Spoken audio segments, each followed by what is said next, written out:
51 শক্তিপীঠের মধ্যে সর্বশেষ শক্তিপীঠ বলে মনে করা হয় এই কঙ্কালীতলাকে। এটা শুধু একটা মন্দির নয়, বহু ভক্তের বিশ্বাস। কঙ্কালীতলা অত্যন্ত জাগ্রত শক্তিপীঠ।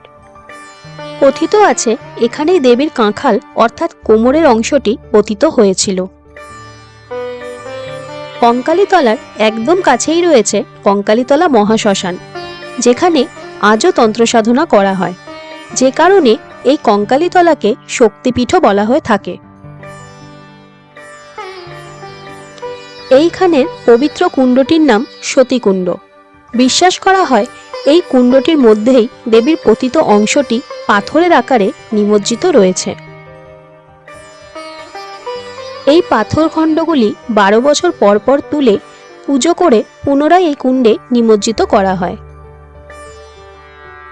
এই কুণ্ডের সামনে দাঁড়ালে একটা আলাদা শক্তি, একটা গভীর শান্তি অনুভব করা যায়।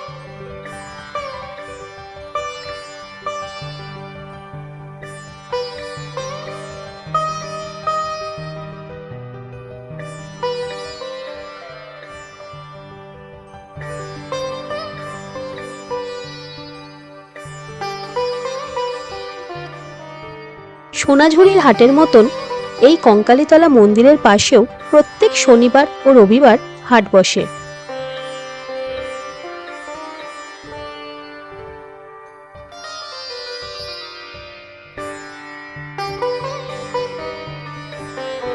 মন্দিরের ঠিক পাশেই আছে এক বিশাল গাছ, যেখানে অনেকেই তাদের মনস্কামনা পূরণের জন্য মানত করেন।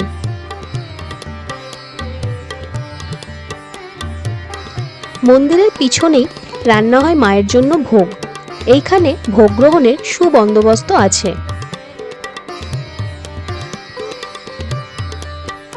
আর এই মন্দিরের ঠিক পিছন দিকটাতেই শান্তভাবে নিজের মতন বয়ে চলেছে কোপাই নদী।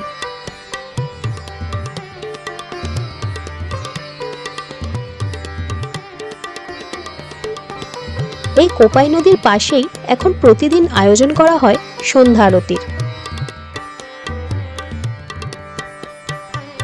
প্রতিটি শক্তিপীঠের মতন এখানেও রয়েছে ভৈরব রুরুর মন্দির।